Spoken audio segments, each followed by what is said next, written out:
प्रणाम दोस्तों। स्वागत है आपका मेरे इस YouTube चैनल साहित्य सागर में। ममता कालिया जी की लोकप्रिय कहानियों की श्रृंखला में आज मैं आपके लिए लेकर आई हूँ उनकी एक छोटी सी कहानी, आपकी छोटी लड़की। टुनिया जरा भागकर चिट्ठी डाला। टुनिया ठंडा पानी पिला। मैंने गैस पर दूध चढ़ाया है, तू पास खड़ी रह टुन्नो। कुछ करना नहीं है, जब दूध उफरने लगे तब तू गैस बंद कर देना। दिन भर दौड़ती है टुनिया। स्कूल से आकर होमवर्क करती है, थोड़ा बहुत खाना खाती है और इसके साथ ही शुरू हो जाता है काम पर काम, काम पर काम। घर के टेढ़े से टेढ़े और सीधे से सीधे काम सब टुनिया के जिम्मे। टुनिया बाजार से लकड़ी लाएगी, टुनिया पौधों में पानी देगी, टुनिया मम्मी को दवाई देगी, टुनिया बाहर सूख रहे कपड़े उठाएगी, टुनिया 10 बार दरवाज़ा खोलेगी, 10 बार दरवाज़ा बंद करेगी। अगर पड़ोसी आंटी से 15 दिन पहले दी गई कटोरी मांगनी है तो टुनिया ही जाएगी। वह इतनी बहादुर है जो जाकर सीधे सीधे कह दे, आंटी वह कटोरी दे दीजिए, वही जिसमें हमने सरसों का साग दिया था। अचानक मेहमान आ जाए तो बर्फ़ मांगने केरावाला मैम साहब के पास टुनिया ही जाएगी। और किसी की मजाल जो उस बदमिजाज औरत को पटाकर उसकी फ्रिज से बर्फ़ निकलवा सके। टुनिया है तो 13 की, पर लगती है 11 की। न उसे दूध पीना अच्छा लगता है, न अंडा खाना। हल्का फुल्का बदन है उसका। कमर इतनी छोटी है कि स्कूल यूनिफॉर्म की स्कर्ट खिसकी पड़ती है। ज़रा भागे तो ब्लाउज स्कर्ट के बाहर। इसलिए टुनिया को बेल्ट लगानी पड़ती है, या फिर स्कर्ट में 3-3 जगह हुक फंसाने के लिए लूप। स्कूल जाने के लिए तो बाकायदा तैयार होना ही पड़ता है, टाई भी लगानी ही पड़ती है, जूते भी चमचम चाहिए। पर वैसे टुनिया को ढंग से कपड़े पहनने का धीरज कहाँ, जो हाथ आया गले में डाल लिया। घर में सभी के बाल कटे हुए हैं, मम्मी के, दीदी के, यहाँ तक कि कॉलिन के भी। सुबह शाम आती है, डस्टिंग करती है, कपड़े इस्त्री करती है और रसोई में खाना बनाने की पूर्व की तैयारियाँ। खाना उससे नहीं बनवाया जाता। मम्मी कहती है कि वह पकाएगी तो छूत लग जाएगी। टुनिया को यह ज़रा भी समझ नहीं आता कि यह छूत कैसे लगती है। जैसे कॉलिन आटा गूँथे, सब्जी काट दे तो ठीक है, लेकिन वही सब्जी यदि छौंक दे तो छूत है, वही आटा अगर सेक दे तो छूत। कॉलिन है बड़ी फैशनेबल, नाक भौं सिकोड़ते हुए बता चुकी है कि अगर उसके बाप को दारू का इतना लालच न होता तो वह कभी काम करने न निकलती, वह भी घर घर। कॉलिन 3 घरों में जाती है। वह इतना पाउडर लगाती है कि पड़ोस के देवराज ने उसका नाम पाउडर एंड कंपनी रख छोड़ा है। कॉलिन ऊंची सी फ्रॉक पहनती है और ऊंची सैंडल। उसका शरीर भी कई कोण से ऊंचा ऊंचा लगता है। हर इतवार वह चर्च जाती है और हर शनिवार पिक्चर। कभी उसके बालों में नया क्लिप होता है, कभी स्कर्ट की जेब में नया रुमाल। बगल वालों की आया मैरी जब पूछती है कहाँ से लिया, तो कॉलिन आंखें मटका कर कहती है, हमारा बॉयफ्रेंड दिया। टुनिया को कॉलिन पसंद नहीं। उसे लगता है कॉलिन अच्छी लड़की नहीं है। जिन बातों पर टुनिया को गुस्सा आता है उन पर कॉलिन खिलखिलाकर हंस पड़ती है। हर समय मस्ती सी चढ़ी रहती है उस पर। फैशन और पिक्चर के सिवा उसे कुछ नहीं सोचता। वह बाकायदा एक्टिंग करके पिक्चर की कहानी सुनाती है, भले ही कोई सुने चाहे न सुने। उसका इस तरह मटकना टुनिया को पसंद नहीं है। वह कई मम्मी से कह चुकी है, इसकी छुट्टी क्यों नहीं कर देती मम्मा, पर मम्मी हर बार एक ही सुर पर बात खत्म करती है, टुन्नो तू तो सुबह तैयार होकर चल देती है स्कूल, बेबी को टाइम नहीं मिलता, रह गई मैं तो भाई साफ बात है मुझसे इतना काम नहीं होता, कॉलिन भी मदद न करे तो मैं मर जाऊं। मम्मी मरने जीने के सवाल न जाने कहाँ से ले आती है, बात बात पर। अभी जब जबलपुर से माधुरी आंटी आई थी और छुट्टियों में टुनिया को साथ ले जाना चाहती थी, मम्मी ने कहा, ना बाबा ना, टुनिया को मैं नहीं भेज सकती। एक तो कॉलिन छुट्टी पर गई हुई है, ऊपर से तू भी इसे ले जाएगी तो मुझसे नहीं होता इतना काम, मैं तो जीते जी मर जाऊंगी। माधुरी आंटी अकेली वापस चली गई। हालांकि टुनिया मन ही मन बहुत तरसी थी साथ जाने के लिए। कैसा होगा जबलपुर, उसने मन ही मन सोचा था। अपनी किताब में उसे भेड़ाघाट के बारे में पढ़ा था। वह वहाँ जाकर मिलान करना चाहती थी कि किताबें कितना सच बोलती है, पर मम्मी को वह कैसे मर जाने दे। मम्मी की खातिर तो वह सारा दिन भागती है, कहीं ऐसे भी काम करती है जो उसे कतई पसंद नहीं। मसलन पाल साहब के यहाँ जाकर पापा को फ़ोन करना, नल बंद होने पर निचली मंजिल पर डॉक्टर जगतियानी के घर से पानी लाना, बाज़ार से कांदा बटाटा खरीदना और सामान मम्मी को पसंद न आने पर उसे वापस करने दुकान पर जाना। मम्मी उससे दुनिया भर का सामान मंगवाएगी, फिर उसमें मीन मेख निकालेगी। साबुन में तो 10 पैसा ज़्यादा दे आइए, बट्टी लेकर वापस बोरा के पास जा और कह, हमें नहीं लेना साबुन। लूट मची है क्या? जो दाम मन में आया ले लिया। टुन्नो, इतनी बड़ी हो गई तू, अभी तक अदरक खरीदने की अकल नहीं आई। ये एकदम 2 कौड़ी की अदरक है, गड्ढे वाली। अदरक तो एकदम बादाम जैसी आ रही है आजकल। अब टुनिया क्या जाने अदरक बादाम जैसी कैसी होती है। उसे तो अदरक एकदम नीरस चीज़ लगती है, खाने में भी और देखने में भी। एक बार खरीद कर वापस करना क्या इतना आसान होता है? पसीना आ जाता है, कार्टून अलग बनता है। छुट्टी वाले दिन एक दोपहर घर में पानी एकदम ख़त्म था। मम्मी ने झट से कहा, टुनिया एक छोटी बाल्टी पानी नीचे से ले आ, कम से कम चाय तो बने। डॉक्टर जगतियानी के यहाँ नल के साथ साथ हैंडपम्प भी लगा था। निचली मंजिल होने की वजह से उसके यहाँ पानी हर वक्त आता था। डॉक्टर और मिसेस जगतियानी दोनों सुबह अपने क्लिनिक पर जाते थे, दोपहर 2:30-3 तक लौटते थे। लौटकर खाने के बाद वे सो जाते थे, एयर कंडीशनर जलाकर। उनके घर की पूरी देखभाल उनका नौकर रामजी करता था। वही फ़ोन सुनता था, कॉल बेल बजने पर दरवाज़ा खोलता था और कार साफ़ करता था, खाना भी बनाता था। सारी शाम जब डॉक्टर साहब और मिसेस जगतियानी क्लिनिक पर होते हैं, रामजी टीवी देखता है। यह उसका रोज़ का काम है। टीवी को वह टीवी कहता है, एक एक अनाउंसर को वह पहचानता है। उसने सबको नाम दे रखे हैं, फर्स्ट क्लास, सेकंड क्लास, चलेगा, खटारा। उस दिन टुनिया पीतल की छोटी बाल्टी लेकर नीचे पहुंची तो डॉक्टर साहब के घर का पिछला दरवाज़ा खुला था। टुनिया सीधे अंदर पहुंच गई। टोंटी खोलकर देखा, पानी नहीं था। फिर उसने हैंडपम्प चलाया, वह भी सूखा पड़ा था। तभी रामजी रसोई में से निकल कर आया। आज पानी नहीं है, सब खल्लास।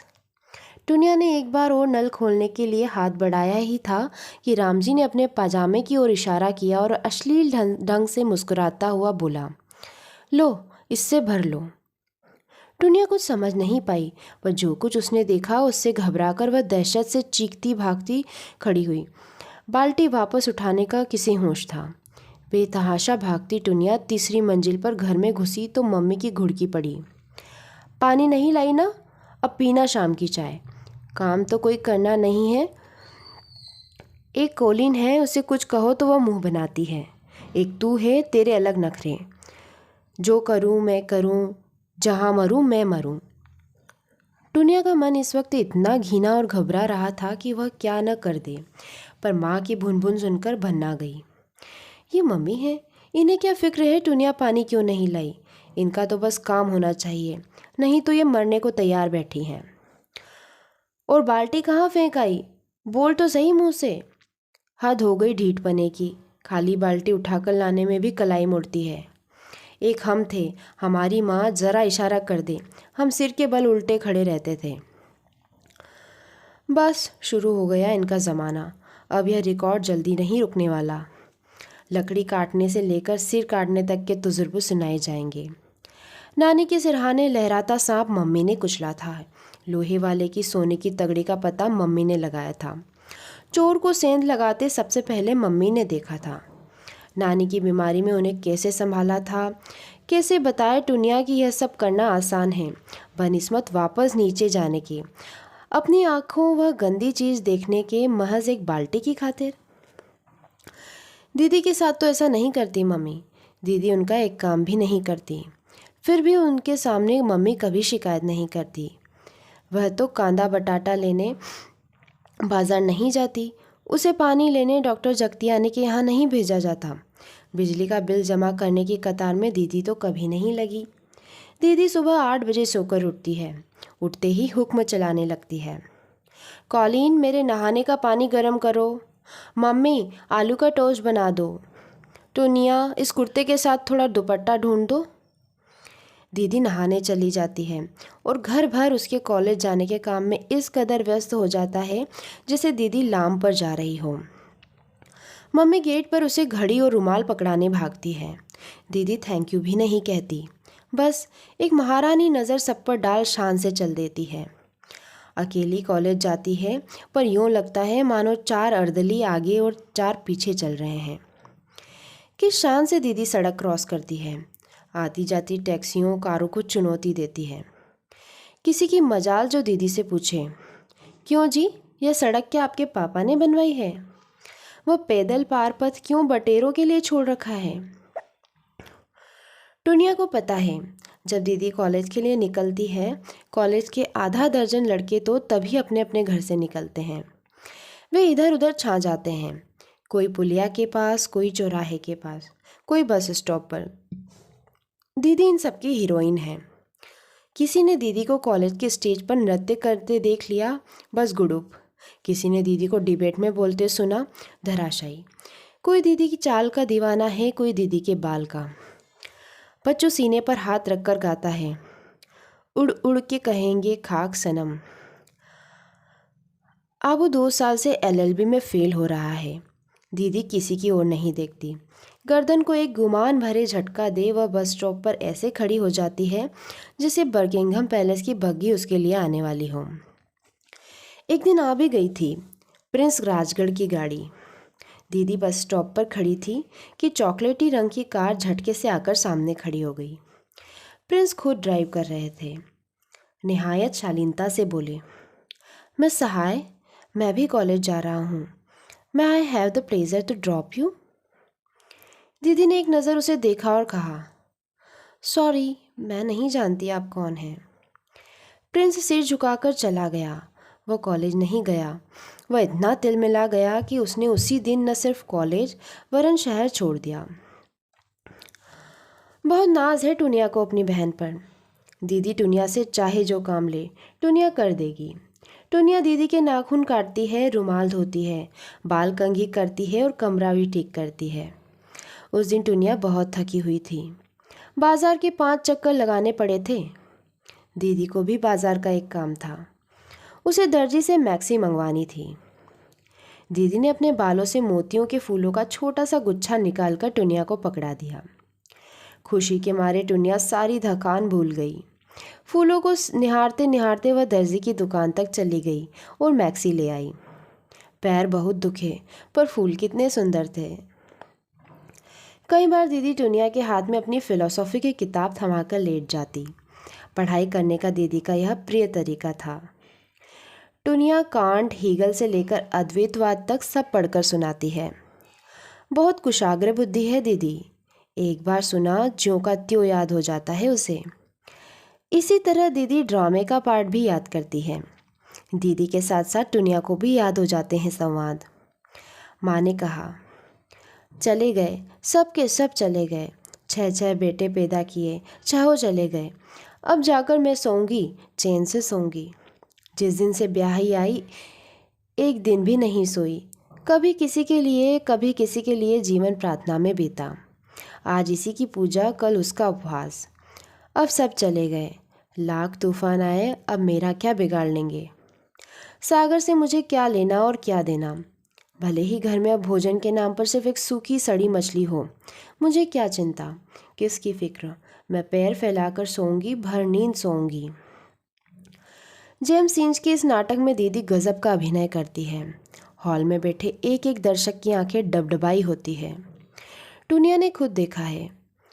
दीदी की खासियत यही है, चाहे उसे दिलबहार बेगम बना दो, चाहे बूढ़ी अम्मा, पात्र को जीता जागता खड़ा कर देती है सामने। तभी तो अपने आगे निर्देशक को भी कुछ नहीं समझती। इंग्लिश एसोसिएशन के नाटक एंटनी एंड क्लियोपेट्रा का निर्देशक वह कुर्गी लड़का है जिमी। दीदी उसका कोई कहना नहीं मानती। दीदी कहती है, वह अपनी मर्जी के अनुसार क्लियोपेट्रा के संवाद बोलेगी। प्रोफेसर चौकसी ने हंसकर कह दिया, she is a born Cleopatra, let her handle the character. College के वार्षिकोत्सव में दीदी की जय जयकार होती रहती है। मुख्य अतिथि एक के बाद एक 10 पुरस्कार दीदी को देते हैं। अधिकतम अंक पाने पर अंग्रेजी, हिंदी, फिलोसॉफी और लैंग्वेज का प्रमाण पत्र तो मिलता ही है, साथ ही गायन, नृत्य और अभिनय का भी। एक पुरस्कार व्यक्तित्व के लिए, एक वक्तृत्व के लिए। टेबल टेनिस शील्ड दीदी की वजह से जीती गई, उसका भी विशेष पुरस्कार मिलता है। बार बार अपनी सीट से मंच तक जाना दीदी के शान के खिलाफ है। दीदी वहीं खड़ी रहती है, विंग्स में एक भक्त छात्र को अपने पुरस्कार पकड़ाती हुई। वहीं से निकलकर वह मुख्य अतिथि से पुरस्कार ग्रहण करती है और वहीं खड़ी हो जाती है। हॉल में सब बड़े रश्क से उसका नाम सुन रहे हैं, उसके दीदार का इंतज़ार कर रहे हैं, पर दीदी को कोई जल्दी नहीं। मंच पर जाते समय वह घबराती भी नहीं। पुरस्कार टुनिया को भी मिलते हैं अपने स्कूल में, पर वह तो इस कदर हड़बड़ा जाती है कि प्राचार्य तक पहुंचना मुश्किल हो जाता है। घबराहट से मुंह से कभी थैंक यू पहले निकल जाता है और पुरस्कार बाद में पकड़ती है, कभी थैंक यू मुंह से निकल ही नहीं पाता, जुबान तालू से चिपक कर सूख जाती है। हाथ थर थर काँपते हैं। वही रोज़ के चेहरे होते हैं, फिर भी टुनिया कितना घबरा जाती है। दीदी बिल्कुल नहीं घबराती। एकदम बाहरी आदमी है मुख्य अतिथि, पर दीदी कुछ इस अंदाज से उसके हाथों से पुरस्कार लेती है मानो ले नहीं दे रही हो। टुनिया भी बैठी है ताली बजाने वालों में। कितनी बार दीदी का नाम बुलाया जाता है। टुनिया को लगता है उसका कद ऊंचा होता जा रहा है। उसकी इच्छा होती है अपनी सीट पर खड़ी हो जाए और ज़ोर ज़ोर से ताली पीटे। उसका दिमाग उसे तसल्ली और तमीज़ सिखाता है। जलसे के बाद टुनिया दीदी के साथ घर लौट रही है। कॉलेज से बस स्टॉप कुछ दूरी पर था। कुछ इनाम दीदी ने पकड़े थे, कुछ टुनिया ने। टुनिया को लग रहा था ये उसी ने जीते हैं। आखिर वही तो दीदी को संवाद याद कराती है नाटकों के। वही दीदी को फिलोसॉफी, हिंदी और अंग्रेजी के लेसन सुनाती है। बार बार रास्ते में कभी कोई दीदी को मुबारकबाद दे रहा है। तभी 4 लड़के एक झुंड से आकर दीदी को बधाई दी। फिर उनमें से एक नाटे से लड़के ने कहा, मत सहाय, हम लोगों में एक शर्त लगी है। राज कक्कड़ का कहना है कि यह लड़की जो आपके साथ है आपकी बहन है। मेरा कहना है ऐसा हो ही नहीं सकता। बकवास करना राज की पुरानी आदत है, लेकिन मैं आपकी शान के खिलाफ इसे बोलने थोड़े ही दूंगा। आप असलियत बता दीजिए, हम लोगों में आइसक्रीम की शर्त लगी है। दीदी ने निहायत लापरवाही से कहा, मेरी बहन है यह तुरना सहाय। लड़कों के मुंह अवाक से रह गए। उन्होंने टकटकी लगाकर टुनिया को जांचा, जैसे चिड़ियाघर में बच्चे जेवरा देख रहे हों। राज कक्कड़ ने विजेता अंदाज में बाहें चढ़ा ली। देखा ना, मेरी खबर गलत हो ही नहीं सकती, है ना धमाका। नाटे लड़के ने हताश स्वर में कहा, यह आपकी सगी बहन है मिस सहाय? हाँ बाबा हाँ, दीदी ने हंसते हंसते कहा, एक ही माँ की। हाँ, और एक ही पिता की भी, दीदी ने अपनी तरफ से मजाक मारा, जिस पर सब हो कर हंस पड़े। टुनिया को पहली बार रोना रोना सा आया। कितने बेहुदा लड़के हैं, कैसे भद्दे मजाक करते हैं। यह क्या शर्त लगाने की बात है। कितनी बार वह दीदी के साथ कॉलेज जा चुकी है, बहन नहीं तो क्या चपरासीन है। घर जाकर टुनिया ने किसी से कुछ न कहा, पर रुलाई एक अंधड़ की तरह मन में घुमड़ रही थी। किसी को उसकी ओर देखने का अवकाश ही कहाँ था। कोई दीदी की पीठ ठोक रहा था, कोई उसका मुंह चूम रहा था। पापा ने दीदी से सगर्व कहा, यू आर माई ब्रैनी डॉटर, शाबाश। टुनिया को मम्मी ने तत्काल भेज दिया बाजार लड्डू लाने। पड़ोस के घरों में लड्डू बटेंगे। दीदी इतने इनाम जो लाई हैं। सबके बच्चे उसी कॉलेज में पढ़ते हैं, पर है कोई जो इतने इनाम पाए। टुनिया घंटों घर घर घूमती फिरी। 7 नंबर, 8 नंबर, 9 नंबर, कैरावाला, जगतियानी, द्विवेदी, आलम खान। कॉल बेल बजाई, दरवाज़ा खुला। टुनिया ने हाथ जोड़े। नमस्ते आंटी, हमारी दीदी इस साल फिर हर चीज़ में फ़र्स्ट आई है। मम्मी ने मिठाई भेजी है। नमस्ते। पापा ने रेडियो पर से टुनिया के स्कूली कप उठाकर ताक पर रख दिए और दीदी के बड़े कप सजा दिए। कमरा जगमगा उठा। नए कप चमकते कितने गजब के हैं। अब कल फोटोग्राफर आएगा, दीदी की फ़ोटो खींचेंगी। रात जब टुनिया अपने बिस्तर पर लेटी, उसे न जाने कहाँ से अवश रुलाई आ गई। उसे स्पष्ट नहीं था कि वह क्यों रो रही थी, पर आंसू थे कि बहे जा रहे थे। लगातार रोने से नींद भी उड़ गई थी। टुनिया दबे पांव उठकर गुस्लखाने में गई। वहां लगे शीशे में उसने अपना चेहरा देखा। नहीं, इतना बुरा तो नहीं है कि बर्दाश्त न हो। बाल उसकी दीदी से लंबे और मुलायम हैं। त्वचा भी उसकी चमक रही है। फिर उन लड़कों ने क्यों कहा कि वह दीदी की कोई नहीं? और फिर अगर लड़कों ने बदतमीजी की भी तो क्या दीदी उन्हें डपट नहीं सकती थी? क्या उसका हाथ अपने हाथ में ले गर्व से नहीं कह सकती थी कि देखो, यह है मेरी बहन, मेरी अपनी छोटी बहन, तुम्हें दिखाई नहीं देता? टुनिया क्या करे कि अपनी दीदी की बहन लगे? क्या गले में पट्टा लटका ले या आटे के बोरे में मुंह घुसा ले या छील डाले अपनी चमड़ी छिलके की तरह? टुनिया को इतनी तिलमिलाहट में याद आई उस लाल लहंगे की, जिसके कारण उसे कितनी मार पड़ी थी।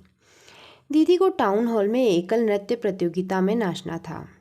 उसके लिए नया लहंगा, नया ब्लाउज, चुनर बनवाई गई। प्रतियोगिता के पूर्व दीदी दोपहर में बाजार गई थी, लाल चुटीला और झूमर खरीदने। पीछे से दर्जी ने आकर दीदी की पोशाक दी। नई लाल पोशाक टुनिया को इस कदर भाई कि उससे रहा नहीं गया। उसने चाव ही चाव में अपनी फ्रॉक उतार लहंगा ओढ़नी पहन ली। बकायदा सिर ढककर वह माथे पर टिकुली लगा ही रही थी कि दीदी वापस आ गई। टुनिया को काटो तो खून नहीं। हे भगवान, दीदी ने देख लिया, अब क्या होगा? दीदी का पारा गर्म हो गया। तूने मेरी पोशाक क्यों खराब की? बता बता, दीदी ने उसे झंझोड़ डाला। दीदी खराब नहीं की, लो मैं उतार देती हूँ। दीदी रोने बैठ गई। मैं यह पोशाक नहीं पहनूंगी, यह गंदी हो गई। उनसे कतराती है। मम्मी ने दीदी से कुछ नहीं कहा, बस टुनिया की धुनाई कर डाली, जिसके कारण दीदी की पोशाक गंदी हो गई थी। टुनिया हफ्तों सोचती रह गई कि क्या पोशाक इतनी जल्दी इतनी गंदी हो गई कि दीदी का डांस बिगड़ गया। उसे पुरस्कार नहीं मिला और घर लौटते समय उसकी एक पायल भी खो गई। तब से टुनिया ने गांठ बांधी, दीदी का कोई कपड़ा नहीं छूना है, रुमाल भी नहीं। दीदी को दुखी नहीं करना है। रात भर की छटपटाहट के बाद टुनिया ने तय किया कि वह लड़कों की खुराफात पर कतई ध्यान नहीं देगी। वह अपना पूरा ध्यान पढ़ाई में लगाएगी। दीदी के कॉलेज अब कभी नहीं जाएगी। मम्मी कहेगी तब भी नहीं। स्कूल में टुनिया का दिन बहुत अच्छा बीता। इंग्लिश में वेरी गुड मिला, ड्राइंग में गुड। खुशी के मारे बाकी पीरियड भी खटाखट बीत गए। अब आया गणित का पीरियड। होड़ी वाला सर की क्लास। लड़के लड़कियों को सबसे ज़्यादा सज़ा इसी पीरियड में मिलती है। लड़कों को भी ज़बरदस्त कैनिंग होती है। लंबी लचीली टहनी होड़ी वाला सर की क्लास का दौरा कर डालती है। सनाक सनाक हथेलियों पर कैन लेते लड़के रोते नहीं, पर उनके होंठ भीग जाते हैं। टुनिया के बदन में फुरफुरी आती है। जितनी बार यह आवाज़ सुनती है वह सनाक सनाक। लड़कियों को मार नहीं पड़ती, उन्हें स्कूल के बाद रुकने और पाठ लिखने की सज़ा मिलती है, डिटेंशन। क्या तुक है इसमें?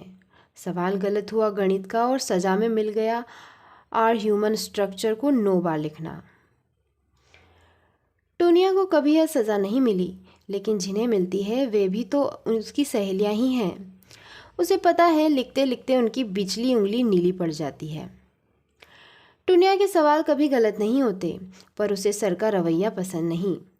जिस समय छात्र सवाल कर रहे होते हैं, होड़ी वाला सर खिड़की पर पीठ ठिका गिद्ध दृष्टि से सबको देखते रहते हैं। No cheating. लड़कों से निपटकर वे लड़कियों के पास आते हैं। लेट मी सी मिसी बाबा, व्हाट हैव यू डन, कहते हुए वे प्रत्येक मिसी बाबा का सवाल जांचते हैं। जितनी देर वे सवाल देखते हैं, उनका एक हाथ लड़की की पीठ पर बराबर चलता रहता है, कंधे से लेकर कमर तक के हिस्से पर। हष्ट पुष्ट घुलघुली लड़कियों पर वे विशेष मेहरबान रहते हैं। पर लड़कियां उनसे कतराती है। बड़ी लड़कियां आपस में इस बात पर भुनभुनाती है, पर डर के मारे कोई जुबान नहीं खोलती। दुनिया के प्रायः सभी सवाल ठीक होते हैं, शायद इसलिए सर उसके पास कभी नहीं फटकते। जल्दी से राइट लगाकर आगे बढ़ जाते हैं। 2-4 बार टुनिया ने वे सवाल भी हल कर दिखाए थे जो सर नहीं कर पाए थे। होडी वाला सर सिर्फ एसटीसी तक पढ़े हैं। छात्र उनकी डिग्री को कहते हैं संडास टिकट कलेक्टर। संडास जाने का टिकट कहाँ लगता है, उन्हीं से पूछने की बात है। शनिवार को पापा ने सुबह बैठक साफ करवाई। उनकी बैठक बस टुनिया साफ कर सकती है। कोलिन को तो ज़रा भी तमीज़ नहीं। ज़रूरी से ज़रूरी कागज़ रद्दी समझ कूड़े में बटोर कर फेंक देंगी। टुनिया जानती है कागज़ पापा की जान है। एक एक चिट्ठी, एक एक अखबार क्यों रखा हुआ है उसे पता है। मम्मी तो उकता जाती है इस सफाई अभियान से। उनका कहना है जितनी देर में पूरे घर की सफाई हो उतनी देर में केवल यह बैठक साफ होती है। एक एक पेपर वेट को चमकाना, पोंछना, पिन कुशन में पिन खोसना, किताबें करीने से रैक में सजाना, इस सब की उन्हें फुर्सत कहाँ। पर टुनिया बोर नहीं होती। वह इस काम को झाड़ू और झाड़न की जुगलबंदी कहती है। फर्श पर बिछे बिस्तर की चादर बदली गई, किताबें ठीक से लगाई गई, रेडियो का कवर और मेज पोश भी धुले हुए बिछाए गए। एक बहुत बड़े साहित्यकार आने वाले थे। टुनिया ने पूछा, पापा क्या इनका पैर उनसे भी बड़ा होगा जो पिछली बार आए थे? फिजूल बात मत करो, पापा ने घुड़क दिया। पिछली बार भी उनके घर एक बड़े साहित्यकार आए थे। उनके पैर की छाप चादर पर पड़ गई थी। सफ़ेद चादर के बीच वह मटमैली छाप बड़ी अजीब लग रही थी। बाप रे बाप, टुनिया ने सोचा था इतना बड़ा पैर। उसके तो 2-3 पंजे निकल आए इसमें।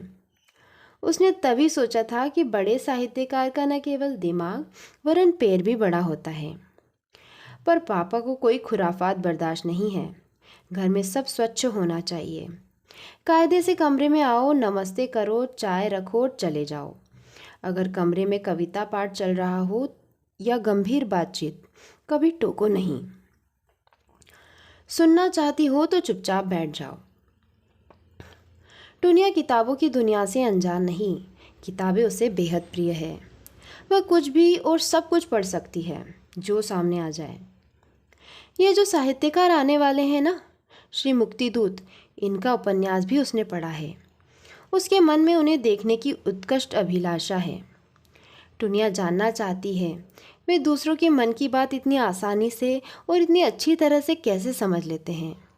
क्या उनके पास डॉक्टर की तरह कोई स्टेथोस्कोप है? एक और बात जो टुनिया की समझ नहीं आती वह यह है कि कोई साहित्यकार तो 50 पुस्तकें लिखने के बाद भी बड़ा साहित्यकार नहीं माना जाता और कोई महज एक पुस्तक लिखकर महान हो जाता है। पापा थोड़ा बहुत समझाते हैं, फिर अपना शाश्वत वाक्य बोलते हैं, अभी तो बहुत छोटी है। इतनी छोटी नहीं है टुनिया। दिल दिमाग हजार हजार सवालों से भरा पड़ा है। क्यों क्यों क्यों? उनके घर अधिकतर कलाकार और साहित्यकार आते हैं। यहाँ आने वाले तरह तरह के लोग हैं। एक बार एक कलाकार आए थे, जेब में 300 रुपये और बेशुमार उम्मीदें लिए। वे फिल्मों में संघर्ष करना चाहते थे। शक्ल से कितने भोले लगते थे। उनके घर महीनों रहे थे इसी बैठक में। रोज सुबह झोला कंधे पर डाल निकल जाते, स्टूडियो दर स्टूडियो दरबानों से गिड़गिड़ाते। रात को थकान से पस्त और हौसलों से पस्त लौटते। पापा उन्हें अपने साथ खाना खिलाते और देर तक उसकी हिम्मत बंधाते। अगली सुबह वे फिर निकल पड़ते। 3.5 महीने की दौड़ धूप के बाद उन्हें एक फिल्म में भूमिका मिली।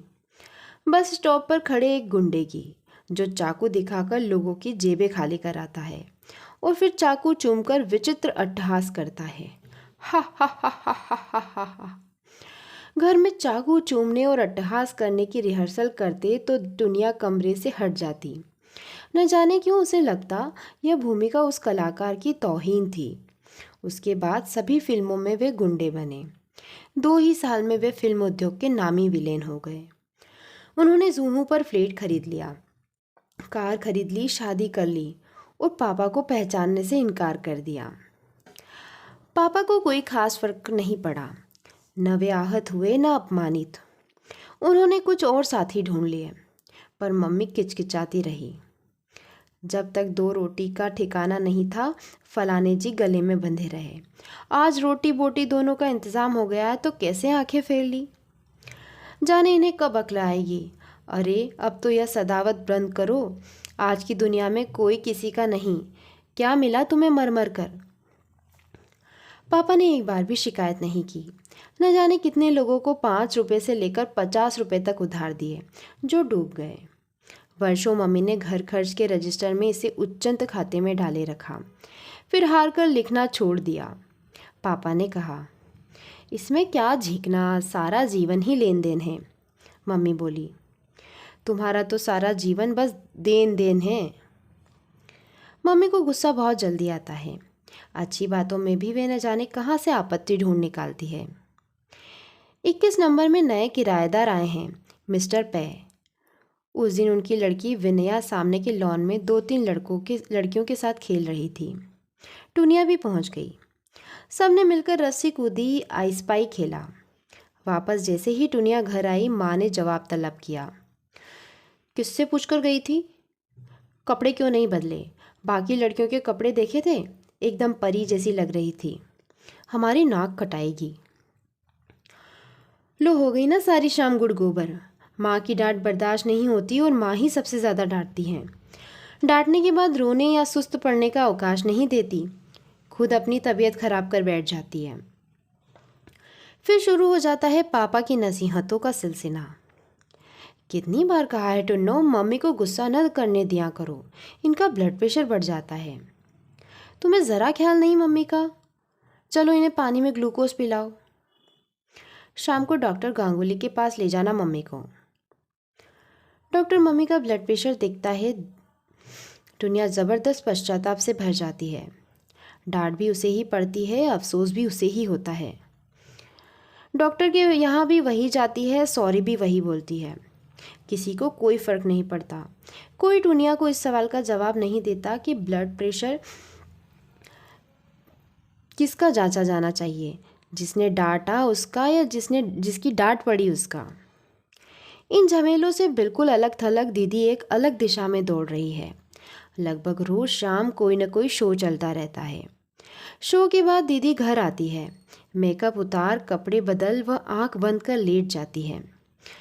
थोड़ी थोड़ी देर में पापा या मम्मी आकर उसे देख जाते हैं। जब उसकी आंख लग जाती है तो होले से बत्ती बंद करते हुए पापा कहते हैं, बहुत स्ट्रेन पड़ रहा है बेबी पर, इसे रोज़ाना एक सेब दिया करो। हर बात दीदी से बांटना चाहती है टुनिया।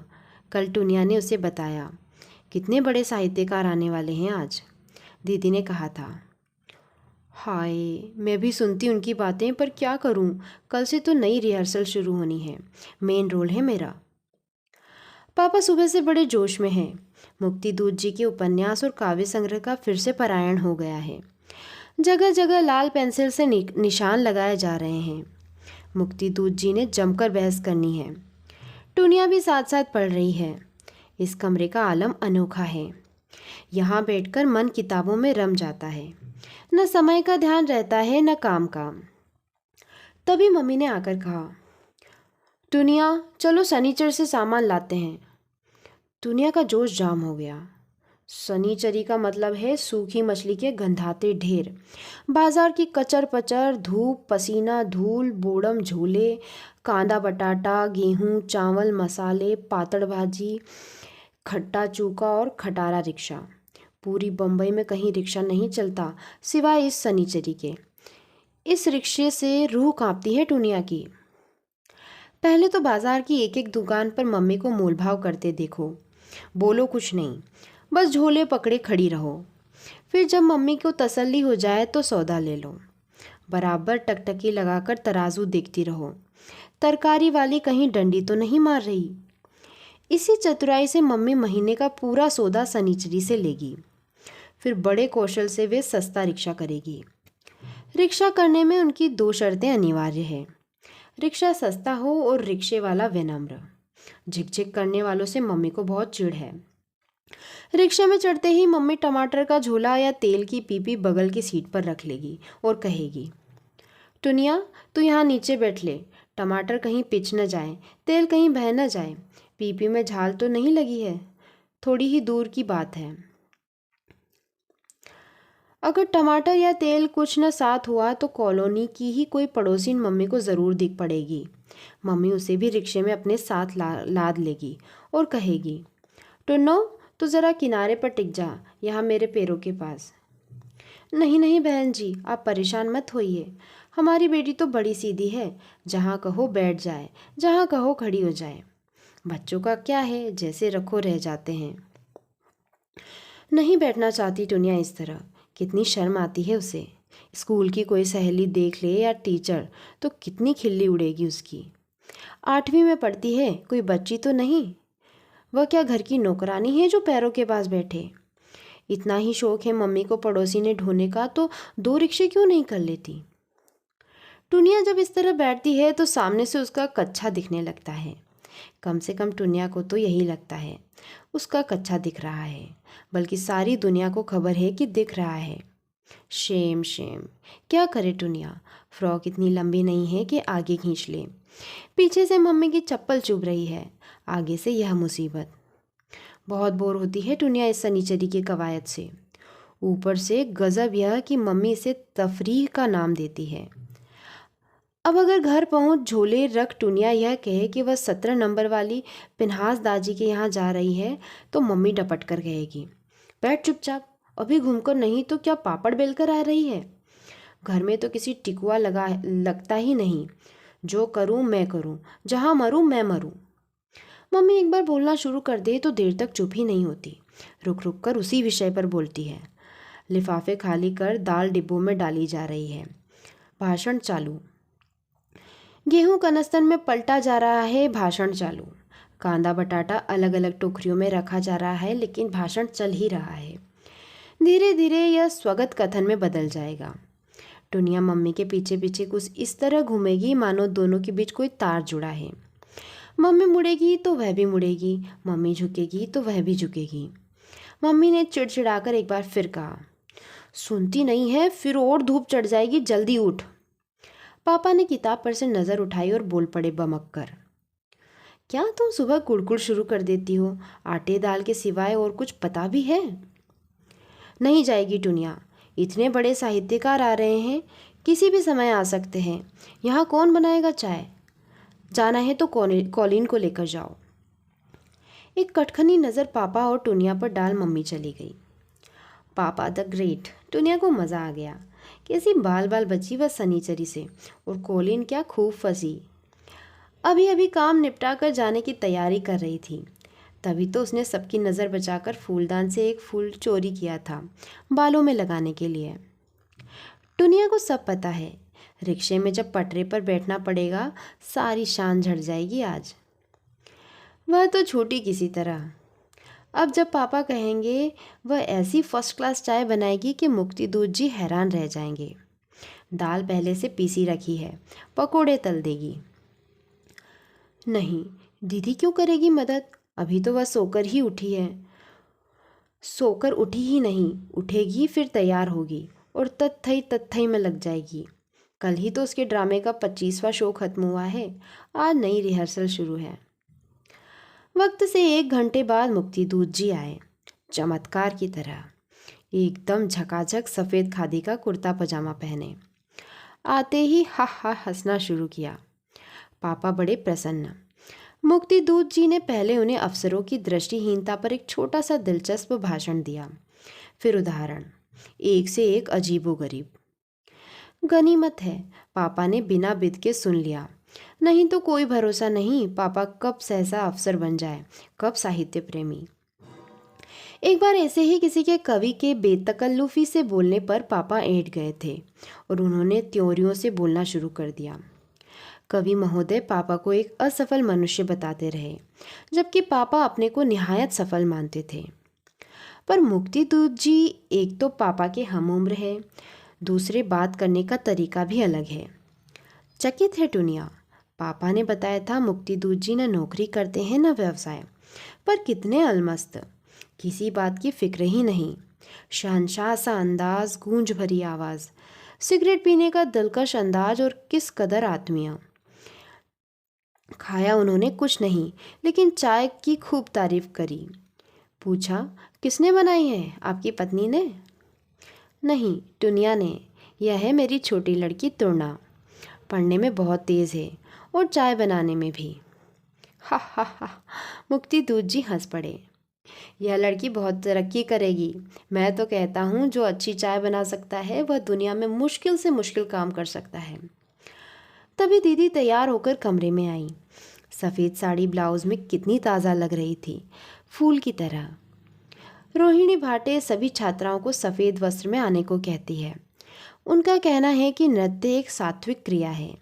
वह स्वयं भी सफ़ेद रंग के कपड़े ही पहनती है। मुक्तिदूत जी को नमस्कार कर दीदी ने पापा से कहा, पापा हमें ठीक 11 बजे पहुंचना है रोहिणी भाटे की क्लास में। आज से वसंत सेना का रिहर्सल शुरू है। ठीक है, चली जाना, पापा ने कहा। तभी मिसेज रहेजा आ गई 4 नंबर से। टुनिया के यह कहने पर कि मम्मी बाजार गई है, वह अंदर रसोई तक उन्हें देख आई, फिर आकर बैठक में बैठ गई। उस समय पापा और मुक्तिदूत जी में बहस चल रही थी कि उत्कृष्ट साहित्य के लिए लोकप्रियता कोई शर्त हो ही नहीं सकती। मुक्तिदूत जी लोकप्रियता को व्यावसायिकता से जोड़ रहे थे, जबकि पापा उसे जनमानस से। वह बार बार रामचरितमानस के लोकप्रिय अंश उद्धृत कर रहे थे। मुक्तिदूत जी ने कहा, रामचरितमानस अपनी साहित्यिकता के कारण नहीं, धार्मिक आग्रहों के कारण लोकप्रिय है। मिसेज रहेजा बैठी रही, कुछ देर अपनी एक एड़ी से दूसरी एड़ी खुजाती, फिर बोली, टुनिया हमने इडली का घोल बना रखा है, साँचा दे दो तो जल्दी से इडली पका जाए। अब आई ना असल बात पर, यह रहेजा आंटी इतने बहाने क्यों बनाती है। आते ही सीधे कह देती कि सांचे के लिए आई है। इन्हें क्या पता बैठक में कौन बैठा है इस वक्त। सच, दुनिया को हैरानी होती है। कॉलोनी की सभी स्त्रियां एक सी है, सबकी आदतें एक सी। सुबह उठकर मेकअप कर लेना, हर वक्त खाने पीने के बारे में सोचना, दोपहर को सोना, शाम को टीवी देखना और रात को घोषित करना, आज मैं बहुत थक गई हूँ। दुनिया ऐसी कतई नहीं बनना चाहती। वह तो ऐसी बनना चाहती है जैसे मुक्तिदूत जी। उसे लगता है जिंदगी के ज़रूरी सवालों का जवाब साहित्यकार ही ढूंढ सकता है। मुक्तिदूत जी जानना चाहते थे कि क्या माधव मिश्रा अभी भी इस कॉलोनी में रहते हैं। रहते हैं, पापा ने बताया। आजकल बहुत उदास है, कहीं आते जाते नहीं। हाल ही में उनकी पत्नी का देहांत हो गया है। अकस्मात? नहीं, कैंसर था। मैं तो उनका घर भूल गया हूँ, कोई 8 बरस पहले आया था एक बार। किस नंबर में है? 108 में। इस ब्लॉक से हटकर उधर तीसरी सड़क के मोड़ पर जो क्वार्टर बने हैं उनमें। कहाँ भाई? टुनिया बता देगी, जानती है। टुनिया बेटी, ज़रा मुक्तिदूत जी को माधव मिश्रा के घर पहुँचा दो। भाई, लेकिन लौटकर हम एक चाय और पियेंगे। ज़रूर ज़रूर, पापा की मुस्कान खिल गई। पापा को और क्या चाहिए, उनका मन तो बस स्वागत सत्कार के लिए बना है। वह चले तो सारा दिन सारी रात दरवाज़ा खोलकर बैठे रहे आगंतुकों के इंतज़ार में। उनकी भूख प्यास मित्रों के साथ बंधी है। साथ में कोई खाने वाला न हो तो 3 बजे तक खाने की सूद न लेंगे। कोई आ जाए तो 12 बजे से भी भूख लग जाएगी। टुनिया ने ज़रा भी देर नहीं लगाई, फ़ौरन स्लीपर्स पहने और चल दी मुक्तिदूत जी के साथ। बाप रे, कितने लंबे हैं, ताड़ की तरह। बात करते समय अगर इनकी तरफ देखना हो तो गर्दन में बाहेटा पड़ जाए। मुक्तिदूत जी ने देखा, टुनिया उनके साथ लगभग भागते हुए चल रही थी। उन्होंने रफ्तार धीमी कर दी। पूछा, यह तुम्हारी बहन थी ना? आपको कैसे पता? वाह, तुमसे इतनी मिलती जो है। टुनिया ने शायद गलत सुना है या मुक्तिदूत जी ने ही गलत कहा है। सब तो कहते हैं मुझसे ज़रा भी नहीं मिलती। बहुत मिलती है, तुम्हें पता है तुर्ना, भगवान के पास सबसे बेहतरीन प्रिंटिंग प्रेस है। इंसान लाख कोशिश करे वह बात पैदा नहीं कर सकता जो भगवान कर सकता है। जैसे किताबें छपती है सब एक सी, इसी तरह भगवान हर खानदान के नाक नक्श के ब्लॉक प्रिंट करते हैं। तभी न जानकार लोग कहते हैं, अरे बबुआ, तेरी नाक तो बिल्कुल दादी पर गई है, तेरी हंसी तो बिल्कुल भुआ की छवि है। ईश्वर एक बढ़िया मुद्रक है। अपनी ही बात पर मुक्तिदूत जी हा हा कर हंस दिए। टुनिया के मुंह से फौरन निकला, आप भगवान को मानते हैं?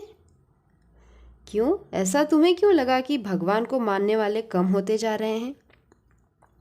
पता नहीं, एक बार पापा ने कहा था, लोग जो जो पढ़े लिखे बन रहे हैं उनकी भगवान पर से आस्था हिल रही है।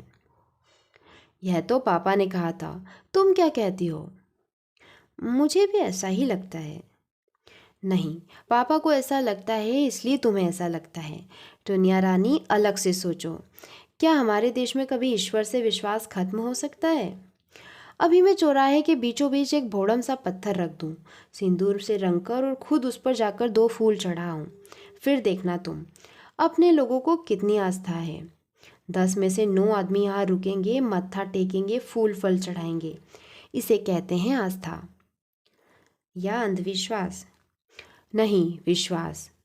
वैसे विश्वास और अंधविश्वास में बड़ा महीन सा फर्क होता है। तुम अभी बहुत छोटी हो, वरना तुम्हें समझाता। आ गई ना वही बात, यह छोटी होना तो बवाले जान हो गया। अच्छी खासी बात समझ आ रही थी कि ब्रेक लग गया। अभी तुम बहुत छोटी हो। इस वक्त मुक्तिदूत जी मेहमान थे, वरना टुनिया पूछती, छोटों को बड़ा बनने के लिए क्या करना पड़ता है? क्या सिर के बल खड़ा होना पड़ता है? मुक्तिदूत जी ने गौर से उसकी ओर देखा। थक गई? नहीं, टुनिया ने गर्दन हिलाई। किस क्लास में पढ़ती हो? क्या नाम है स्कूल का? कैसे जाती हो इतनी दूर? लीजिए, आ गया माधव मिश्रा का घर। मिश्रा जी घर पर हैं? टुनिया का काम खत्म। मुक्तिदूत जी अब मिश्रा जी से बातों में मशगूल हो जाएंगे। दोनों साहित्यकार, दोनों बातूनी। जानती है टुनिया कि मुक्तिदूत जी को कौन सा याद रहेगा कि वह किस क्लास में पढ़ती है, कैसे स्कूल जाती है, स्कूल का नाम क्या है। बच्चों से ऐसी बातें सभी पूछते हैं और सभी भूल जाते हैं। पापा के एक दोस्त हर बार उससे उसका नाम पूछते हैं और हर बार भूल जाते हैं। पापा का ख्याल है चाय के बाद मुक्तिदूत जी को खाना भी खिलाया जाए। और क्या, 12 बजे हैं, चाय पिलाते 1 डेढ़ बज जाएंगे। मम्मी सनीचरी से अभी लौटी नहीं है, लौटकर बनाएगी।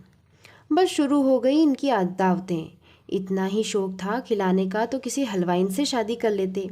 सारा दिन बैठी रहती है भट्टी पर, बाजार से धूप में तपते आओ और मरो चूल्हे पर। टुनिया उनके आने से पहले कुछ बना लेती, पर क्या करे, उसे आलू की तरकारी के सिवा कुछ बनाना नहीं आता। दीदी होती तो उनकी खुशामद कर टुनिया पनीर निकलवा लेती, पनीर आलू की सब्जी बन जाती। पर दीदी तो रिहर्सल के लिए जा चुकी है। चलो, जैसा बुरा बावरा आता है बनाएगी टुनिया। पापा को ना न कहेगी, खराब बनेगा तो सॉरी कह देगी। ढेर सारा सलाद काट देगी, चटनी अचार सब रख देगी। मिठाई पापा मंगा ही लेंगे। मम्मी के लिए नहीं छोड़ेगी कोई काम। एक तो मम्मी थकी हुई लौटेगी, दूसरे उन्हें गुस्सा आएगा। अगर मम्मी पसंद करे तो छुट्टी वाले दिन टुनिया सारे घर का खाना बना दे। पर पसंद ही तो असली बात है। मम्मी को किसी के हाथ का बना खाना अच्छा नहीं लगता। कई नौकरों की मम्मी छुट्टी कर चुकी है। कोई चपाती मोटी बनाता था, कोई सब्जी पतली बनाता था। किसी की उन्हें सफाई पसंद नहीं थी तो किसी की उन्हें सफाई नापसंद थी तो किसी की सफाई उनको। मम्मी बहुत स्वादिष्ट भोजन बनाती है, पर किसी को सिखाना उनके वश की बात नहीं। झींकने लगती है। मुक्तिदूत जी आए। पहले चाय पी, पापा ने खाने के लिए आग्रह किया। सहज भाव से वह रुक गए। टुनिया ने अकेले हाथ सारा इंतजाम किया। वह दौड़ दौड़ कर गर्म फुल्का खिला रही थी। उसे बिल्कुल कष्ट नहीं हो रहा था। मुक्तिदूत जी कब कब आते हैं? आपकी लाडली की आवाज़ बहुत अच्छी है, इसका रेडियो ऑडिशन क्यों नहीं करवाते? मुक्तिदूत जी ने कहा। पापा उत्साह और गर्व से बताने लगे। उसे समय ही कहाँ है रेडियो के लिए। फिर रेडियो में वे कलाकार जाते हैं जो मंच अथवा टीवी पर अयोग्य सिद्ध होते हैं। रेडियो तीसरी श्रेणी की प्रतिभाओं के लिए है। यह तो स्टेज की नामी कलाकार है। आए दिन इसके शो होते रहते हैं, बल्कि एक बार फिल्मों के लिए भी प्रस्ताव मिला। काफ़ी नामी प्रोड्यूसर का था, लेकिन आप जानते ही हैं बच्ची को वहाँ फंसाना तो बिल्कुल गलत है। 2 साल से कथक सीख रही है, कॉलेज भी जाना रहता है, पढ़ाई में हरदम अव्वल आती है। कौन? ये टुनिया? यह तो अभी बिल्कुल मूर्ख है, कुछ नहीं आता इसको। यह मेरी बड़ी बेटी पपीहा। नहीं सहाय साहब, मैं इनकी बात नहीं कर रहा हूँ, आपकी छोटी लड़की की बात कर रहा हूँ। इसकी आवाज़ में एक संस्कार है, आजकल बहुत कम दिखाई देता है। फुल्का लाते हुए टुनिया ने सुना, आपकी छोटी लड़की। सहसा विश्वास ही नहीं हुआ टुनिया को। इस घर में हमेशा दीदी की जय जयकार हुई है, दीदी के गाने पर तालियां बजी हैं, दीदी के नृत्य पर बधाई मिली है, दीदी के प्रमाण पत्र मढ़ाए गए हैं। दीदी महान है। टुनिया से कोई पूछे दीदी क्या है? पानी का जग लाते लाते टुनिया के कानों में मुक्तिदूत जी की आवाज़ पड़ी।